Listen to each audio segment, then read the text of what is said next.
Welcome back. You're watching Money, Money, Money. Hemant Rustagi of Wise Invest Advisors has been telling us how to maximize our debt portfolios, and also Vanisha Daswani and Jagruti Pandit are with us helping me quiz Hemant. But Hemant, we've been talking about how debt instruments are so safe and all that and more. But is every debt instrument equally safe? Do you think corporate FDs would at least, be carrying the risk of default, at least some of them? Yes, of course. I mean, when you talk about, there are different kind of deposits that you have. If you look at bank deposits, obviously they are much safer. But if you look at corporate deposit, clearly you're taking a risk. The kind of risk that you're taking is, one, you're giving lump sum money to one single entity. Second is, you need to look at what is the rating of that company. Now what happens, these instruments, it's not the company which is rated, but the instrument which is rated. Now when you look at a rating which is not very good, very high, you will see that the interest offered by that FD is much higher compared to another FD which the rating is higher. Now you need to decide, okay, you need to create a balance between risk and reward. And how do you do that? Again, as we discussed earlier, when you talk about debt portfolio, obviously there has to be some element of safety into it. So corporate deposit definitely have a potential to give you higher return. But of course, there is a commensurate risk there, because like I said, you're putting all your money into one entity. Even companies which are rated well, very often we find that the rating agency, all it takes is one default and the rating will come crashing down. And if I've already invested in that, I have no choice but to go with the flow. Oh, absolutely. I mean, see, that is the risk that you always take. That's why I always believe that, for individual investors, whether you're an HNI investor or you're retail investor, I think it makes sense to look at a diversified vehicle like mutual fund. And the reason for that is, one, you have a diversified portfolio. I mean, you invest, let's say 50,000 rupees in a fund, you get a basket of securities and of different maturities. And the best thing is that you have a professional fund manager managing your money. He has an entire team tracking all these securities. So as you mentioned, if there is a change in the rating, as an individual investor, you may not even be aware of it. But here is a team of professionals who keep track. So the moment they see that there is something happening for a particular security, they have the wherewithal to keep a track and also exit from there. Whereas in the fixed deposit, like you're stuck. If you have taken 1 year FD, something goes wrong in between, you're stuck there. So I think that's why investors need to look at, flexible and and transparent vehicle like mutual fund. What are these arbitrage funds? I've heard about them recently. What are they exactly? Like, as compared to a debt fund, what exactly, how do you make more money in that?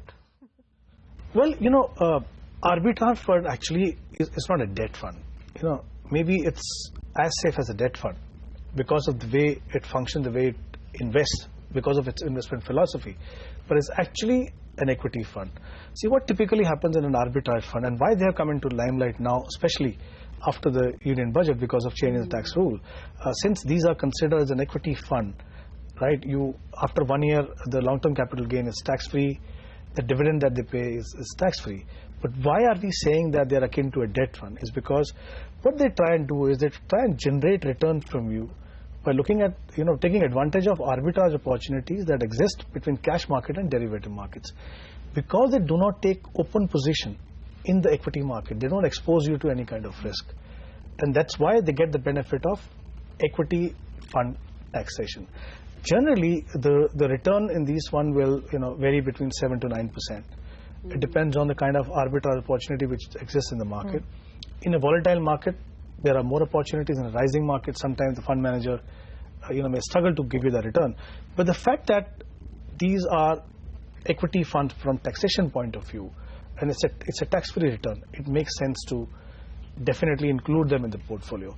And what you should do is, if you have a time horizon of, let's say, less than 1 year, you must have a time horizon of minimum 3 years in these funds. Do not use them like liquid funds, because most of these funds will have exit load for the first 3 months.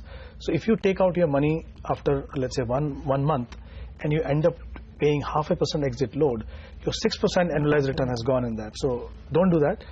But these are also not great investment opportunity for a long-term investment. So if you have 2 or 3 year money, these are not ideal. These are ideal for up to 1 year investment. And if you actually decide to invest in these funds, go for a dividend option, because these are equity funds by definition, so that dividend is tax-free. So if you take out your money after 6 months, you would have got 6 monthly dividend. So there will be hardly any capital gain, because the short-term capital gain is taxed at 15% in equity fund. You can even escape that.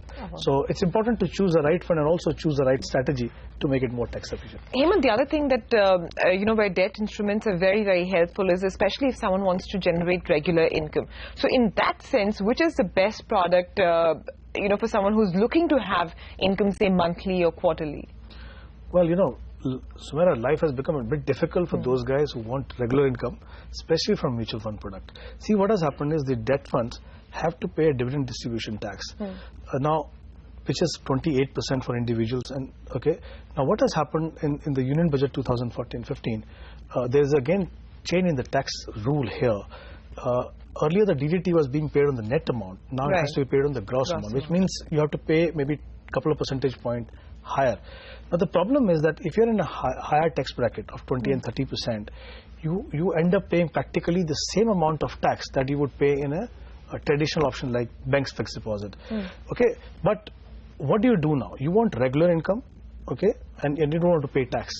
Well, thankfully there is a strategy that you can adopt, provided you start in time. If you are at a phase where you want to accumulate your money and then generate regular income for you, so decide the fund. Maybe you can go into a debt fund, or maybe you can go into a debt-oriented hybrid fund. Accumulate your money over the years. Once you complete 3-year period, it will become a long-term capital gain. As I mentioned earlier, when you claim indexation, you hardly pay any tax. Then you should opt for something called systematic withdrawal plan. Now what it does for you is that you give a mandate to the mutual fund that every month I would require, let's say, 10,000 rupees. So what the fund will do is they will redeem your units equivalent to 10,000 rupees and start paying you on a regular basis. So what you've done is you have kind of made it more tax efficient for you, and you're more certain about how much money you want, and you will certainly get that every month. So this is the strategy that you need to adopt, especially when you're investing in a product like mutual funds. All right, well, the more I hear, the more I'm convinced that debt instruments are really the cornerstone of someone's portfolio, at least someone, who's planned it for the long term. But Venisha, Jagriti, we have to thank you. Thanks so much. I hope this was helpful. Hemant, we request you to stay on. There's more left on the show. We need to take a very quick break.